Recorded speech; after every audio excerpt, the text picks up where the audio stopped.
Di hari kiamat Bapak Ibu sekalian ada 3 golongan yang akan menyesal.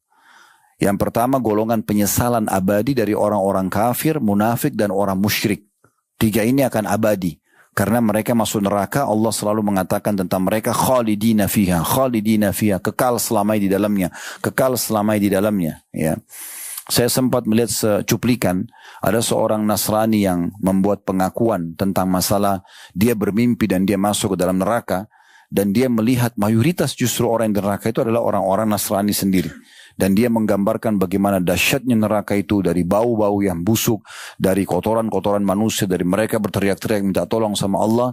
Apa yang dia gambarkan bukan kita membenarkan dianya secara pribadi, tapi apa yang digambarkan dan dia lihat itu digambarkan dalam Al-Quran tentang bahayanya ancaman bagi orang-orang yang tidak menganut agama Islam ini. Kemudian yang kedua adalah orang-orang usatul mu'minin. Orang mukmin yang banyak dosanya tapi tidak sempat taubat selama di dunia. Sehingga pada saat ditimbang amal hari kiamat, dosa mereka lebih berat daripada amal soleh mereka. Ini membuat mereka harus masuk ke neraka dulu, dibersihkan dosanya baru kemudian masuk ke dalam surga. Golongan ketiga yang akan menyesal adalah, tapi penyesalan ini lebih ringan dari 2 penyesalan orang sebelumnya, yaitu penyesalan ahli surga yang masuk ke dalam surga. Tetapi dia sebenarnya kalau lebih rajin beribadah selama di dunia akan mendapatkan derajat lebih tinggi. Kayak misalnya ada orang akan mendapatkan misal derajat ke 100 dari surga. Dari pintu gerbang nomor 1 misalnya. Dia sebenarnya bisa sampai ke derajat nomor 1000. Tetapi itu dia akan dapatkan kalau dia lebih rajin sholat duha, sholat malam, zikir pagi petang, baca Quran, hadir majelis ilmu, rutin mungkin umroh dan haji dan seterusnya. Tapi dia dulu di dunia tidak mau kerjakan. Sehingga dia tidak dapatkan, tapi dia masih lolos masuk surga. Cuma dia menyesal.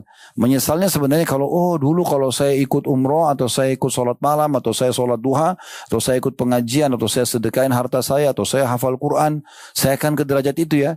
Tapi sudah tidak bisa lagi kembali ke dunia untuk memperbaikinya. Oleh karena itu hati-hati. Mumpung sore ini sampai ke Bapak Ibu sekalian penyampaian dari kami ini, tentu yang kita sampaikan adalah hukum Allah dan Rasulnya, maka jangan disia-siakan. Allah tidak akan turunkan tangan dari langit memberhentikan Bapak Ibu dari dosa yang dilakukan, ya sehingga bisa datang hukuman, dan Allah juga tidak akan memaksakan kita untuk mengerjakan ibadah. Allah berfirman dalam Al-Quran, la ikraha fid din, tidak ada paksaan dalam agama. Dalam firman yang lain, faman syaa falyu'min man syaa falyakfur. Siapa mau beriman silakan, mau taat, mau soleh, baik, soleh silakan. Dan siapa yang mau kufur, siapa yang mau jahat silakan. Tapi masing-masing akan mendapatkan hukuman konsekuensi dari perbuatan dia. Begitu juga Allah subhanahu wa ta'ala telah menyempurnakan agama ini. Kita nggak butuh tambahan apa-apa lagi. Allah subhanahu wa ta'ala kekalkan dalam surah Al-Ma'idah, surah nomor 5 ayat 3. Tentang bagaimana Allah menyempurnakan agama ini. Bapak Ibu tidak butuh lagi ajaran lain. Dari semua lini. Dari sisi ya kehidupan beragama, berhubungan dengan Allah SWT, berhubungan dengan manusia, kehidupan sosial, ekonomi, politik, apa saja semua dalam agama ini sudah ada. Sebagaimana Allah kekalkan dalam firman-Nya Al-Maidah surah nomor 5 ayat 3, potongan ayatnya Al-Yawma akmaltu lakum dinakum. Hari ini aku sempurnakan agama kalian, wa atmamtu alaikum ni'mati. Dan aku sempurnakan nikmatku juga pada kalian, maksudnya dengan Islam ini, wa raditu lakumul Islam, dan aku ridho Islam sebagai agama kalian. Kata Umar bin Khattab radhiyallahu anhu kepada seorang Yahudi yang mengatakan, wahai Amir Mu'minin, sesungguhnya ada satu ayat dalam kitab kalian Al-Quran yang kalau turun pada orang Yahudi akan membuat acara itu sebagai acara kebesaran. Ya, seperti acara peringatan yang sangat besar. Kalau turun ayat itu pada kami. Maka kata Umar, ayat apa itu? Yahudi ini menghafal sambil mengulangi tadi firman Allah SWT, Al-Yawma akmaltu lakum dinakum, hari ini aku sempurnakan agama kalian, wa atmamtu alaikum ni'mati, aku sempurnakan nikmatku juga pada kalian, wa raditu lakumul Islam, aku ridho Islam sebagai agama kalian. Maka kata Umar radhiyallahu anhu, sungguh demi Allah aku tahu kapan ayat itu turun kepada Nabi SAW, di mana turunnya itu dan kapan. Sungguh dia turun di musim haji wada, haji perpisahan Nabi SAW, dan turunnya pada saat itu di wilayah Arafah. Di Arafah, ya. Maka ayat ini betul-betul memberikan gambaran tentang orang Yahudi pun tahu kalau agama kita sempurna, ya. Ibnu Abbas berkata, Allah telah mengabarkan ya, kepada nabinya Muhammad SAW dan orang-orang beriman bahwasanya dia telah menyempurnakan Islam bagi mereka. Sehingga mereka tidak membutuhkan lagi tambahan selamanya. Allah telah melengkapkan sehingga ia tidak akan menguranginya.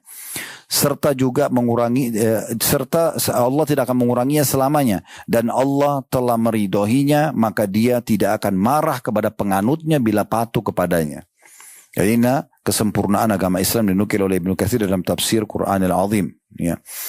Dan siapa yang coba-coba pilih selain agama Islam akan ditolak dari dia, sehebat apapun dia beribadah.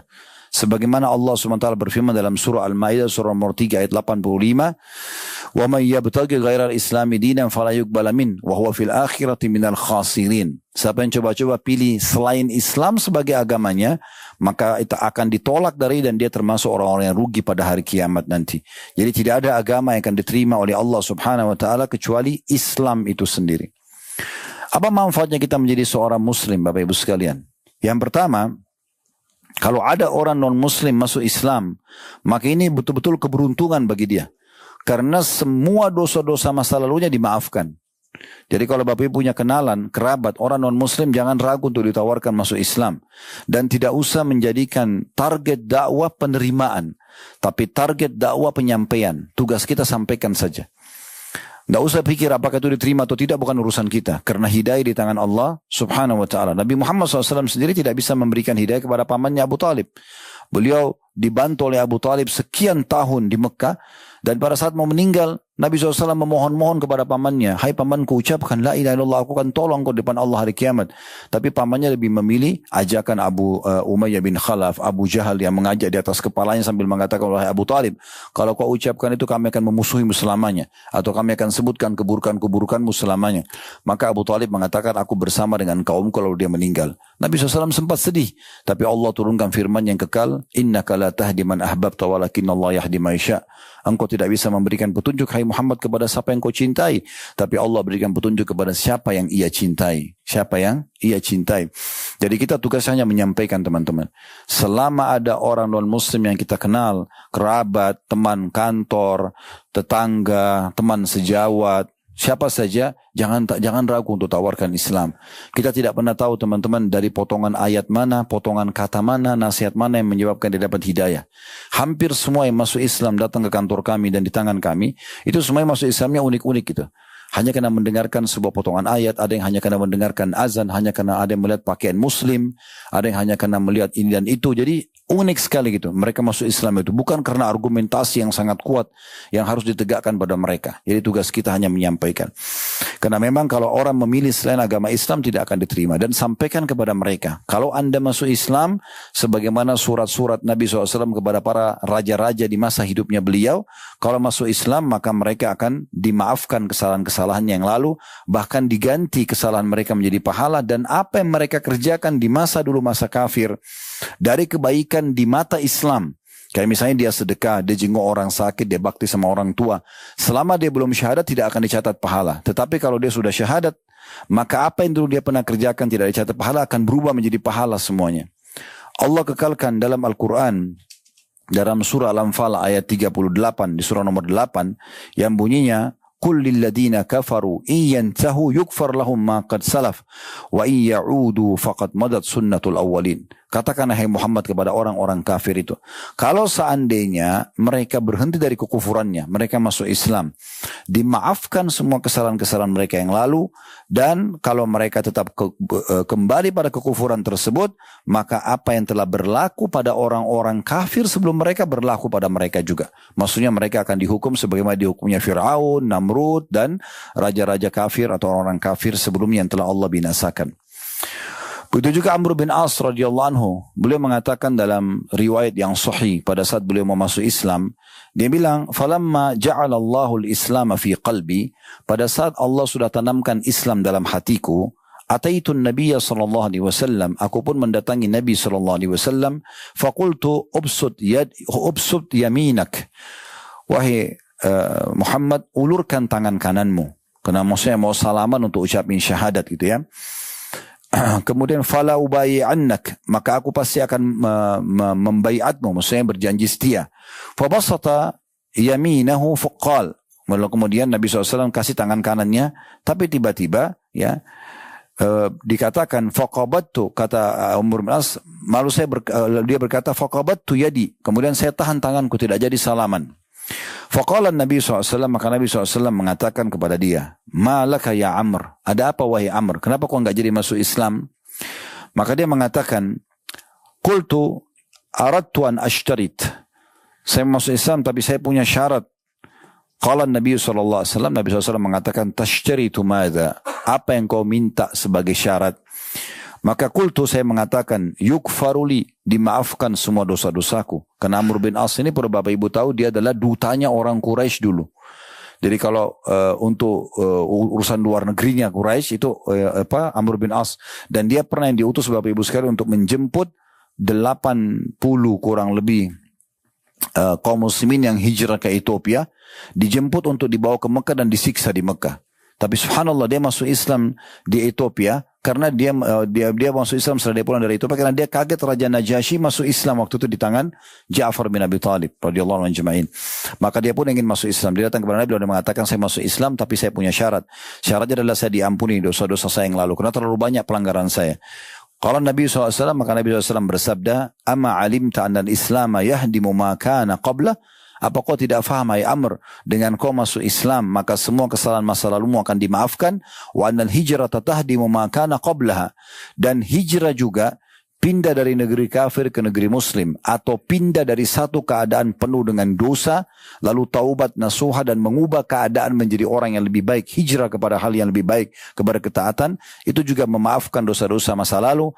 Wa annal hajja yahdimu ma kana qablah, begitu juga dengan mengerjakan ibadah haji akan memaafkan semua dosa-dosa masa lalu. Diriwayatkan oleh Imam Muslim. Jadi hadits ini betul-betul memberikan gambaran kepada kita tentang masalah Islam itu akan memaafkan kesalahan-kesalahan masa lalu. Ya. Kemudian juga disebutkan dari riwayat yang lain, Hakim bin Huzam radhiyallahu anhu berkata, qultu, ini sebelum dia masuk Islam, dia kafir ya. Kemudian dia masuk Islam setelah itu. Lalu dia mengatakan, ya Rasulullah, wahai utusan Allah. Setelah beliau masuk Islam, dia mengatakan, wahai utusan Allah. Ya. Dia mengatakan, ara'aita asya'a kuntu atakhannathu biha fil jahiliyah. Bagaimana pendapat Anda dengan amalan-amalan yang pernah saya kerjakan di masa jahiliyah? Ya, jadi kita kembali kepada riwayat Hakim bin Huzam radhiyallahu anhu. Sahabat ini, dia dulu orang baik sekali sebelum masuk Islam. Maksudnya banyak yang dia kerjakan, tapi dalam Islam dianggap itu kebaikan. Kayak sedekah, silaturahim keluarga, dalam pandangan Islam itu baik. Maka dia mengatakan, wahai utusan Allah setelah masuk Islam, bagaimana pendapat Anda dengan yang dulu saya rutin kerjakan dari kebaikan-kebaikan di masa jahiliyah? Terus dia sebutkan, min sadaqatin, ya, dari sedekah, ya. Kemudian juga kegiatan-kegiatan yang lain seperti silaturahim, ya, atau juga sama membebasin budak, ya, ataqa. Kemudian dikatakan, fahal fiha min ajr, apakah semua itu ada pahalanya? Maka kata Nabi SAW, aslamta ala ma salafa min khair. Engkau masuk Islam dan membawa semua kebaikan itu dalam Islam. Jadi dengan dia masuk Islam berarti bernilai semua itu. Kalau dia tidak masuk Islam tidak bernilai. Kalau Bapak Ibu melihat ada orang-orang non-muslim yang tetap diluaskan rezekinya, ya, diberikan segala macam di muka bumi ini, itu karena memang kebaikan-kebaikan yang mereka kerjakan dalam pandangan agama Islam, tapi karena mereka belum masuk Islam, Allah habiskan semua kebaikannya di dunia. Allah kasih mereka pasangan hidup, Allah kasih mereka keturunan, Allah kasih mereka harta. Semua itu karena nilai kebaikannya. Dia dari yang dipandang baik dalam pandangan agama, kayak silaturahim keluarga, kayak orang non-muslim misalnya dia bakti sama orang tuanya, atau dia jenguk orang sakit, dalam pandangan Islam kan ini ibadah. Nah itu dihabiskan semua di dunia. Kata Nabi SAW, bahkan puncaknya kamu akan menemukan mati mereka mudah. Mati mereka mudah, ya. Sementara orang mukmin akan ada ujian-ujian dalam hidupnya, termasuk pada saat meninggal nanti di keningnya akan ada keringat. Maka itu akan untuk menyelesaikan semua sisa dosanya sehingga dia bertemu dengan Allah tidak tersisa lagi dari dosa-dosanya. Kemudian selanjutnya dari riwayat Anas radhiyallahu anhu, beliau mengatakan kuntu gulaman, ya. Kana gulamun Yahudiyun yakhdimun Nabi sallallahu alaihi wasallam. Kata Anas bin Malik, dulu ada seorang anak muda orang Yahudi yang membantu Nabi SAW di kota yang sekarang kita ada, kota Nabi SAW. Kemudian fa'atahu Nabi SAW ya'udu. Satu hari dia pernah sakit, Nabi datang menjenguknya. Faqa'ada 'inda ra'si. Lalu Nabi SAW duduk di dekat kepalanya, anak muda itu. Seraya berkata atau bersabda, faqala lahu, aslim, masuk Islamlah. Nabi ajak pembantunya orang Yahudi ini agar masuk Islam. Fanadhara ila abihi wa huwa 'indah. Maka anak muda itu melihat, marahkan matanya ke ayahnya. Karena ayahnya dianggap penentu keputusan. Faqala lahu ati' Abul Qasim. Maka ayahnya mengatakan, patuhi saja ayahnya Qasim. Maksudnya Nabi Muhammad SAW. Maka anak muda itu pun masuk Islam. Fa'aslam. Fakharajan Nabi SAW wa huwa yaqul alhamdulillahilladzi anqadhahu minan nar. Maka Nabi SAW keluar dari sisi anak muda itu sambil mengatakan segala puji bagi Allah yang telah menyelamatkan dia dari api neraka. Karena dia masuk Islam. Dia syahadat. Jadi orang masuk Islam ini betul-betul akan selamat tentunya, dan apapun yang dia lakukan dari kebaikan akan ditarik dalam kehidupan dia setelah muslim, dan apapun yang dia lakukan dari kejahatan akan dimaafkan oleh Allah Subhanahu wa taala. Kata Nabi SAW, qad aflaha man aslama wa ruzika kafafan wa qanna'ahu Allahu bima atahu. Sungguh sangat beruntung, sangat sempurna hidup seseorang yang sudah menjadi muslim atau dia masuk Islam di masa dewasa, lalu diberikan kecukupan dari kebutuhan-kebutuhan dia. Kecukupan maksudnya bukan berlebihan. Dia sudah bisa makan, dia sudah punya pakaian, dia punya pekerjaan, dia punya keluarga, dan Allah membuatnya cukup dengan apa yang diberikan. Maka itu orang yang paling beruntung. Yang penting ada status Islamnya. Umar bin Khattab berkata radhiyallahu anhu, kami adalah kaum yang telah Allah Azza wa Jal, Allah yang maha mulia dan maha tinggi, muliakan dengan Islam. Bila kami mencari selain Islam, maka pastinya Allah akan menghinakan kami. Diriwayatkan oleh Al-Hakim. Kemudian juga dalam riwayat lain, kata Nabi SAW dalam riwayat Imam Muslim,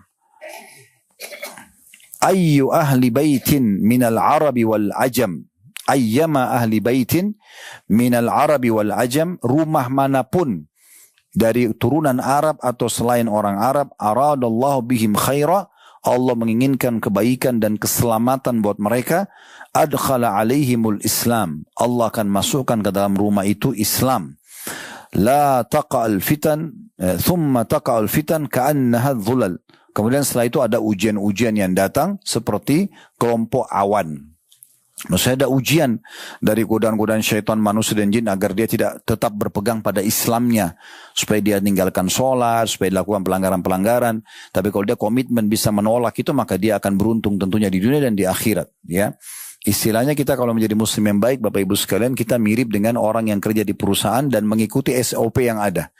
Jadi kita menjadi staf pegawai yang patuh, berprestasi, pasti akan nama kita harum, kita akan dapat semua yang dijanjikan oleh perusahaan, bahkan nama jabatan kita bisa naik, bonus kita bisa bertambah, kan begitu. Nah seperti itu sebenarnya di alam kita hidup ini. Kalau orang menjadi orang yang soleh, kalau istilah agama kita, jadi sama pegawai tadi yang berprestasi dan perempuan soleha, pasti akan mendapatkan semua fasilitas sudah dijanjikan, kesehatan, keturunan, pasangan hidup, kebahagiaan, solusi dari permasalahan, semua pasti tidak mungkin luput. Ya, kalau ada seorang muslim belum mendapatkan itu, berarti ada permasalahan dalam penilaian pekerjaan dia atau ketaatan dia. Sama juga dengan orang yang melakukan pelanggaran, pasti akan ada konsekuensi, hukuman datang kepadanya. Nah, oleh karena itu Bapak Ibu sekalian, dari riwayat ini kita perlu garis bawahi poin penting ya. Kalau tidak cukup menjadi seorang muslim saja, tapi kita usahakan juga menerapkan Islam dalam kehidupan kita. Karena sudah terlalu banyak saudara-saudara kita muslim tapi tidak sholat, tapi tidak puasa, tidak tutup aurat, tidak perlu dengan pendapatannya, ya tidak perlu dengan pendidikan Islam. Yang penting dia jalan saja, mau haram mau tidak terserah, gitu kan? Itu sering kami juga temukan dari jemaah-jemaah Uhud yang bergabung, mereka konsultasi, ternyata masih banyak terus dalam kesalahan-kesalahan agama. Hanya mereka masih berat mau meninggalkan, mereka konsultasi seperti apa, kami berikan saran dan solusi. Paling tidak saya membahasakan dengan bahasa sederhana, apa Bapak Ibu tetap mau bertahan sampai meninggal dalam kondisi seperti ini? Bagaimana kalau ini semua akan ada hukumannya? Ya? Dan itu sulit sekali kita untuk memperbaikinya. Karena kalau hukuman sudah datang, kita nggak bisa. Walaupun kita menyesal setengah mati kalau pada saat ajal datang di kuburan atau di mahsyar atau di neraka nanti, kita nggak ada gunanya penyesalan itu. Tidak akan pernah ada manfaatnya, karena tetap akan melalui hukuman atau konsekuensi daripada pelanggaran-pelanggaran yang kita lakukan. Oleh itu Nabi SAW mengatakan, rumah manapun yang Allah inginkan kebaikan bagi mereka, dari orang-orang Arab dan orang Ajam, maka Allah pasti akan masukkan Islam dalam kehidupan mereka. Maksudnya selain mereka masuk Islam juga mereka jadikan sebagai pegangan hidup mereka agama Islam itu. Bapak Ibu kalau jadikan Islam sebagai pegangan hidupnya, Bapak Ibu akan sempurna. Karena memang Islam itu selalu mengajarkan yang baik-baik ya. Jujur, amanah, tanggung jawab, bakti sama orang tua, jenguk orang sakit, berbagi dengan orang lain. Nanti Bapak Ibu dengar banyak sekali poin-poin. Saya susun mungkin 14 atau 15 poin tentang keutamaan orang jadi Islam.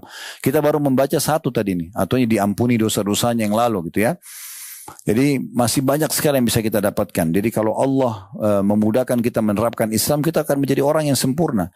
Dan juga yang kita jauhi apa? Bohong, menipu, gunjing, fitnah, memukul, mencaci maki, mencuri, membunuh. Semua yang buruk-buruk. Jadi sebenarnya kalau Bapak Ibu terapkan Islam dalam kehidupan sehari, kita akan menjadi orang yang baik sebenarnya. Dicintai di mata Allah, dicintai mata makhluk. Tapi kenapa pertanyaan kita masih memilah-milah, tidak menerapkan agama Islam sepenuhnya dalam kehidupan kita. Sementara Allah Subhanahu wa taala sudah mengatakan, ya ayyuhalladzina amanu udkhulu fis-silmi kaffah wa la tattabi'u khutuwatis syaitan. Hai orang beriman, masuklah ke dalam Islam secara kafah, secara menyeluruh. Jangan ada yang pilih-pilih. Makanan, minuman, pakaian, pendapatan, pergaulan, segala macam hal. Pokoknya berkedip mata, semua kita harus tahu. Islam boleh kan atau tidak? Yang didengar oleh kuping, dilihat oleh mata, diucapkan oleh lisan, dipegang oleh tangan, dijamah oleh kaki, dilangkai oleh kaki. Semua itu teman-teman harus betul-betul sesuai dengan apa yang agama Islam ajarkan. Setiap orang di antara kita harus ada satu bendera di atas kepala dia, itu adalah Islam.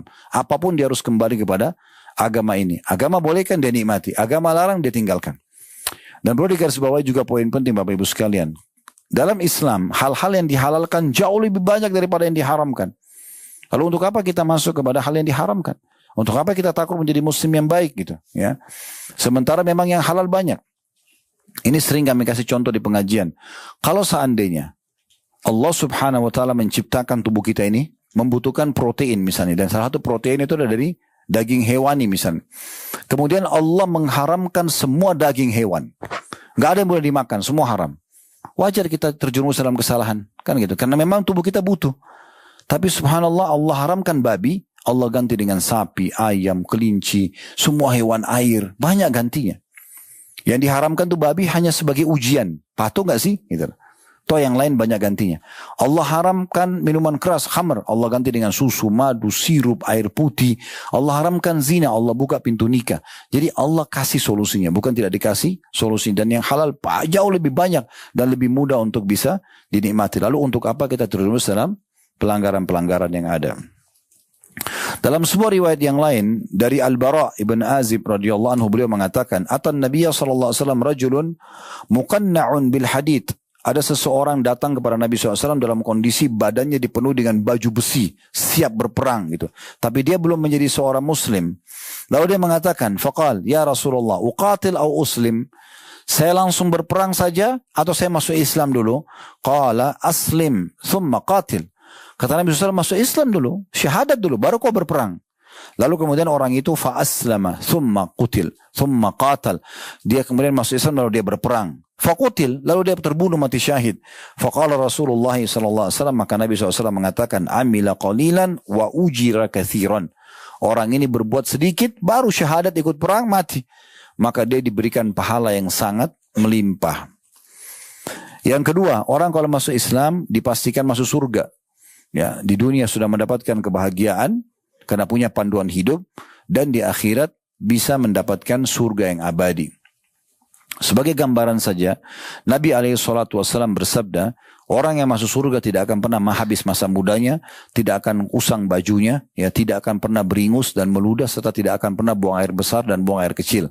Makanan dan minuman yang mereka konsumsi yang tidak dibutuhkan oleh tubuh mereka akan dikeluarkan dalam bentuk keringat yang lebih wangi dari kasturi.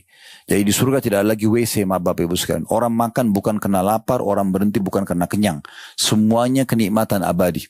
Kata Nabi SAW dalam sebuah hadis yang sahih, akan didatangkan orang yang paling menderita di dunia. Maksudnya dia lahir dalam kondisi susah, miskin sampai meninggal pun begitu. Tapi dia ahli surga, azan, sholat. Dia pokoknya lakukan ketaatan-ketaatan, tapi dia susah. Lalu didatangkan hari kiamat, dicelupkan satu celupan di surga, dikeluarkan. Lalu ditanya, kau pernah menderita enggak selama ini? Satu celupan saja, belum tinggal selamanya. Maka dia mengatakan, demi Allah aku tidak pernah menderita selamanya. Itu saking nikmatnya surga tersebut. Susah untuk digambarkan kenikmatan surga itu.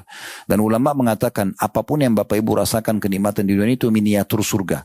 Kayak misalnya kita nikmati kamar hotel enak, kayak gini misalnya, kemudian kita nikmati makanan enak, kita tidur bisa enak, kita pakai pakaian bagus, kita merasa percaya diri misalnya, sepatu, handphone dan segala macam. Ini semua miniaturnya saja. Itu kecil sekali dibandingkan akhirat. Makanya kata Nabi SAW, perbedaan antara dunia kalian dengan akhirat kalian, dengan antara dunia sama surga, itu ibarat seperti jari telunjuk kalian yang kalian celupkan ke lautan, lalu diangkat. Lihatlah apa yang tersisa dari air di jari telunjuk kalian, itulah dunia, lautan yang luas ini akhirat. Makanya Allah mengatakan, walal akhiratu khairum wa abqa. Akhirat jauh lebih baik dan lebih kekal. Ya, maka itu yang menjadi target kita. Nah, dengan menjadi seorang muslim dan menjadikan Islam sebagai pegangan hidup, semua yang dijalankan itu adalah yang dibolehkan dalam Islam, dinikmati yang halal dan menjauhi apa yang dilarang, maka menjadi penyebab masuk ke dalam surga. Dikuatkan dalam banyak sekali riwayat-riwayat tentunya. Di antaranya disebutkan kata Nabi SAW, innahu la yadkhulul jannata illa nafsun muslimah. Tidak akan masuk surga kecuali seorang yang jiwanya berjiwa muslim. Wa inna allaha la yu'addi hadha ad-din birrajulil fajir. La yu'ayyidu hadha ad-din birrajulil fajir. Dan sungguhnya Allah akan menangkan agama ini walaupun di tangannya orang yang tidak baik. Jadi kalau ada orang betul-betul menjauhi agama ini pun, mereka sebagai muslim dia jauhi, maka Allah datangkan nanti orang yang tidak baik, lalu dapat hidayah masuk Islam, lalu dia tolong agama ini. Karena agama ini adalah agama yang benar. Jadi intinya sebenarnya masuk surga hanya orang-orang yang muslim saja. Ya, walaupun dia berbuat baik, tapi selain agama Islam tidak akan masuk ke dalam surga itu sendiri. Dan cukup banyak dalil berhubungan dengan masalah ini. Yang ketiga, Bapak Ibu sekalian, kalau Anda menjadi seorang muslim, Anda punya peluang untuk melipat gandakan balasan pahala yang nanti melipat gandakan juga fasilitas Anda di surga. Nah, itu disebutkan dalam banyak sekali riwayat, tentunya di antaranya kata Nabi SAW, riwayat Imam Muslim, idza ahsana ahadukum islamah, kalau seseorang betul-betul menyempurnakan agama Islamnya, fakullu hasanatin ya'maluha tuktabu bi'ashri amsalihha ila 700 di'fin wa kullu sayyi'atin ya'maluha tuktabu bimithliha hatta yalqa Allah. Artinya, siapa yang betul-betul menyempurnakan Islam yang menjadikan sebagai pegangan hidupnya, maka semua kebaikan yang dia kerjakan akan dilipat gandakan sampai 10 kali lipat dan sampai 700 kali lipat. Dan setiap dosa yang dikerjakan, maka akan dicatat satu dosa saja sampai dia bertemu dengan Allah. Jadi sebenarnya kita dengan menjadi seorang muslim, amal apa saja. Bapak Ibu sekarang bekerja, misalnya sholat ya tadi. Saya sholat misalnya, sholat duhur atau sholat asar di Masjid Nabawi. Kalau sholat sendiri 1000 pahala. Kalau sholat berjamaah 27.000 pahala. Karena dilipat gandakan 27 kali lipat, berarti 27.000. Itu masih dilipat gandakan 10 kali lipat lagi. Karena kita seorang muslim. Berarti bisa kalau 27.000 dikali 10, itu luar biasa. Gitu kan? 270.000 pahala. Di Mekah juga begitu nanti. Di Mekah 100.000. Kalau sholat sendiri. Kalau sholat berjamaah 2.700.000. Dikali 10 kali lipat minimal. 27 juta pahala. Itu Nabi SAW bisa 10 kali lipat. Bahkan sampai 700 kali lipat. Tergantung kadar keikhlasan.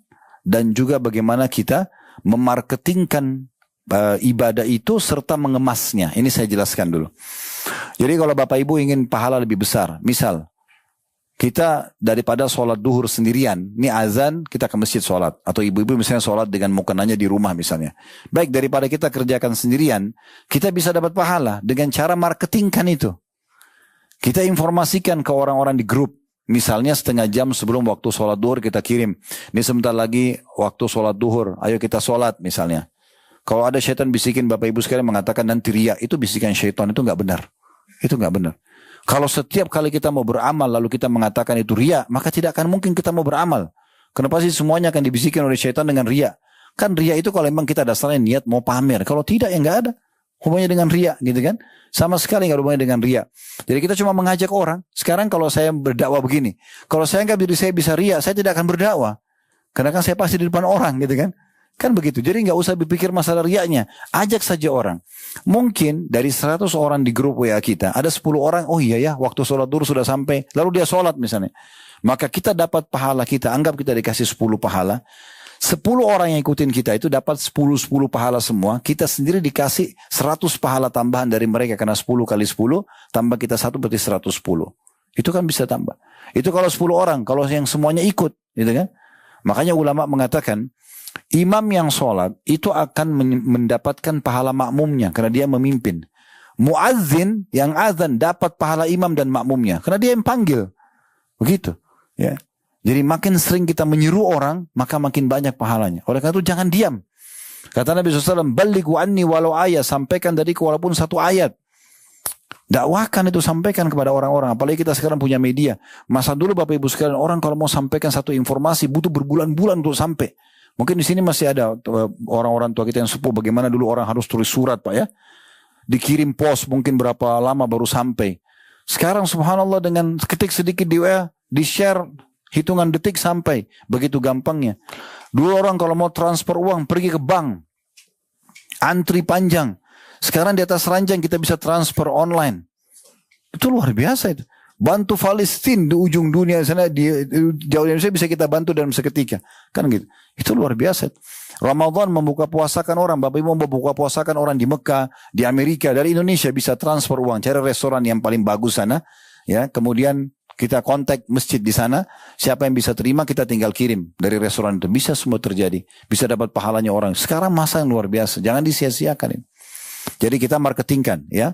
Kemudian yang kedua kemas. Nah ini kemas juga penting ini, mengemas ibadah itu.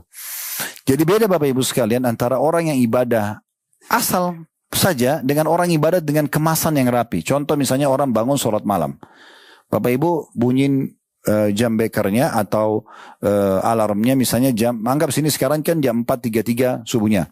Misalnya kita punya alarm 3:30. Lalu kita bangun, udah kita langsung pakai baju saja lalu sholat. Misalnya ibu-ibu kalau anggaplah di rumah lah, kalau bukan di sini misalnya anggap di rumah bapak-bapak bangun dengan baju trainingnya atau baju yang bisa dipakai tidur tinggal duduk sholat. Sahkah? Sah kan tutup aurat kan. Ibu-ibu juga mungkin pakai mukena tapi mukena yang sudah seminggu mungkin belum dicuci 2 minggu. Biasa aja gitu sholatnya. Dapat pahala. Tapi ada orang bisa mendapatkan pahala ekstra dari kemasan. Gimana caranya? Bapak Ibu siapkan baju khusus untuk sholat tahajud itu. Diniatkan ini baju memang untuk sholat malam. Dicuci khusus, dibubui minyak wangi khusus. Sejadahnya yang bagus, mukenanya ibu-ibu sudah dicuci, dibubui parfum. Ibu tahu dan bapak mau ketemu sama Allah. Gitu, mau ketemu sama Allah. Maka pakai yang terbaik. Itu kemasan namanya. Bapak ibu kemas juga dengan cara memilih surah-surah tertentu yang mau dibaca. Gitu kan? Maka itu kemasan. Nah ini beda pahalanya dengan orang yang sholat malam tadi. Sendiri kan gitu. Beda pahalanya orang sedekah, orang miskin ketuk kaca mobil kita korek kantong atau lihat di sebelah dashboard mobil, oh ada uang 5.000 kasih aja, mau baru mau tua gak ada masalah. Dengan orang yang sebelum keluar rumah, dia udah simpan uang khusus. Yang baru-baru 100.000 di kantong sebelah kiri ini khusus untuk sedekah. Itu kemasan namanya. Beda orang nanti dimintai baru dia sedekah, dan ada orang yang sengaja mencari yayasan sosial untuk sedekah. Ini kan kemasan, dia mengemasnya. Maka itu semua ekstra pahala. Makanya dikatakan bisa 10 sampai 700 kali lipat. Tergantung daripada bagaimana kita memarketingkan. Toh kita juga tadi sholat itu waktunya sama, energinya sama. Cuma tinggal ngajak orang doang. Gitu kan. Abu Hurairah itu di Madinah ini Bapak Ibu sekalian, sahabat Nabi yang mulia. Beliau sebelum waktu sholat pasti keluar ajak orang semua keliling. Dan dia kenal, ketuk-ketuk, ayo sholat, ayo sholat, ayo sholat. Sampai dia tiba di masjid sudah azan waktu zuhur. Dia seperti itu. Hampir setiap sholatnya begitu. Dari subuh, duhur, asar, maghrib, isya. Begitu semuanya. Kemudian disebutkan dalam riwayat yang lain. Riwayat Imam Muslim. Kata Nabi SAW, Inna Allah la yadhlimu mu'minan hasanah. Allah tidak akan pernah menzalimi seorang mukmin dari satu pahalanya dia saja. Yu'ta biha fid dunya wa yujza biha fil akhirah. Di dunia, dari semua kebaikan yang dilakukan oleh seorang muslim akan dibalas di dunia. Misalnya Bapak Ibu, kita ini tidak pernah tahu ya, subhanallah, dari satu ibadah kita tuh berapa banyak Allah kasih kebaikan. Tapi nggak pernah Allah balas itu satu kebaikan dengan satu balasan, tidak pernah. Bisa saja Bapak Ibu saya sholat duhur sekali berjamaah misalnya, sholat berjamaah. Itu sudah cukup Allah kasih kesehatan sebulan. Jadi nggak pernah dia saat kita sholat 5 menit dibalas 5 menit kesehatan, nggak pernah. Pasti lebih banyak. Seperti itu balasannya Allah SWT.